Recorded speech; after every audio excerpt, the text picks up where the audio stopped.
Catherine, how are you tonight? I'm fine, thank you. I'm feeling quite calm at the moment. Good, good. So you're Katherine Renton, a local artist, and you're exhibiting here at the Bailiffgate Art Gallery and Museum in Alnwick. And this is your exhibition, Keep Castles Cold, Coast and Climate. Did I have that right? You did indeed. Perfect. Well done. Perfect. So can you tell us a little bit about yourself? Right, well, yeah, my name's Katherine. I've always lived in Northumberland on the coast. In fact, my family's lived here for generations. And I think from a really young age, both my parents were artists. I really took to art. I was painting all the time, and eventually I got to Newcastle University to study fine art. And yeah, I've done painting on and off. I became an art teacher. It was never easy to keep the art going through that, and then finally a few years ago I managed to leave teaching and start to really focus on my artwork. So how does it feel tonight to be exhibiting such a volume of work here in Alnwick? For a long time it was really daunting knowing that I was going to have to fill such a big space, but I had a year and a half to really work towards it, and I work well under pressure actually, and in the end it's come together. Last couple of months I thought, it's really working, I've got the framing sorted, and it's up now, and at the moment I'm feeling pretty good about it. Actually. Are you feeling a little nervous that the public are coming in, or are you I think you always do, because it's the first time I've got, a large body of work out there and a lot of people looking at it. It's been a while, I've had smaller exhibitions, but nothing like this. So yeah, I'm just sort of gearing up for it at the minute. Okay, good positive stuff. Alnwick, and there are lots of pictures on show, lots of paintings.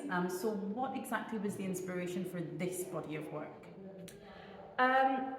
I'd been struggling for a while with my work for like a few years, and I was never quite happy with where I was going. I'd been painting with oils and watercolours, but it just wasn't enough.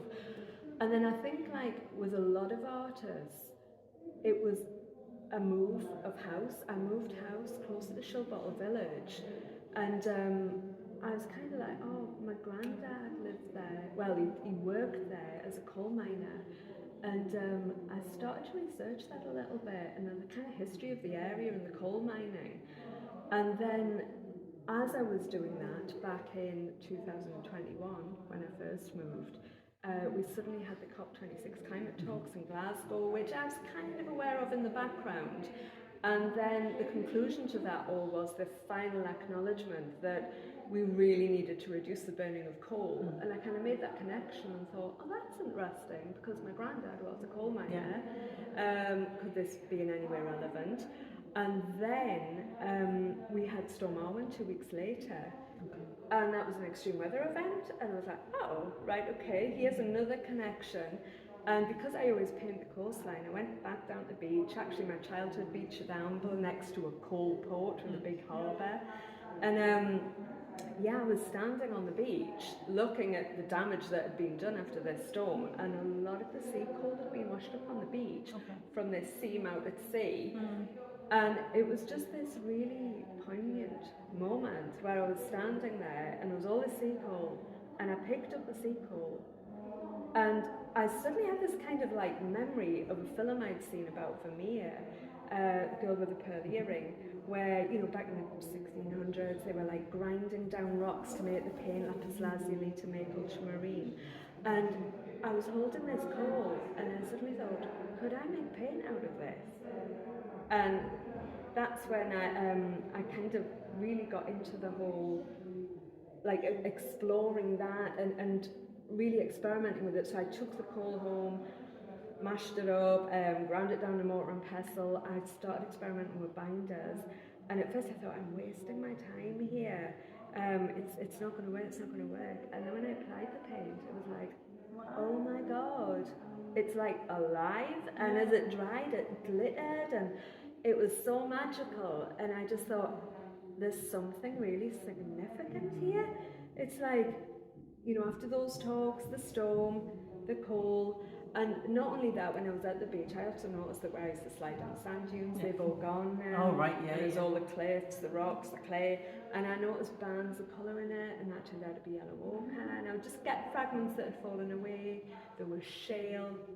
And I started to use those to create these paints. And basically that's what I've been doing over the last year. And it became like, at last I'd found something that I was really fascinated in, was really significant, and kind of connected the history of Northumberland, the industrial side of it, with now and the issues we are now facing and the issues we're facing into the future. It just suddenly seemed really significant.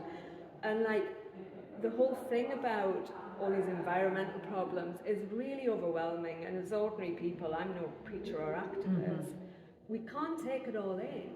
But I thought, if I apply it to just our little bit and try to at least sort of understand it here and see the relevance. And I think that's what triggered this, that through my artwork I could kind of think about it and work it out a little bit, and perhaps as I got my head around it, start to apply it to, you know, the wider scheme of things going on with this. And hopefully when people see my work, it might provoke a bit of thought about that as well, that they will start. Because I think in our everyday lives at the minute, we're so worried about paying bills and getting on with our jobs that, you know, it's hard to think about these really big issues. And perhaps anyone that takes time to look at my artwork, it might just push them into thinking about it a bit more. But also keeping it positive, that, you know, look at, we live in an amazing area. There's already amazing things happening to help our environment. We've already got a lot of wind turbines already, like the NCAONB's doing a lot of work with salt marshes and things to, you know, really reduce all these issues with carbon. And it's keeping it positive, and I hope that's what my work's about as well. That, yeah, just think about it, keep thinking about it in your life, and yeah. Sounds great. So this exhibition has been supported by Northumberland Coast AONB, and I'm a part of that team. I'm the Communications Officer there. So it's been really lovely to work with you, and I think what's particularly special for us is that you're from this area, you've grown up here, you've made your life's work around kind of Northumberland and its coast. I mean, what I really love about your paintings is that they're incredibly haunting. They provoke a lot of thought, I think, for myself, but hopefully for the wider audience as well. Like you said, you're trying to get that connection between art and the land, and trying to explore those environmental issues through something that is a bit more accessible maybe than the news for everybody. You know, we hear a lot of news, we hear a lot of horror stories about things that are going on in the world, but perhaps it's not the most accessible format for a lot of folk. And maybe this will provide that kind of link back to the earth, back to the natural landscape around us, and the fact that we're losing it, like you said. Those sand dunes have gone from your youth. So it's been really lovely to talk to you. I think it's a fascinating process that you've gone through to arrive here tonight in Alnwick. And I think later on we'll have a little explore of your exhibition, if that's okay, when everybody arrives, and see what everybody thinks as well. Yeah, brilliant. Thank you very much.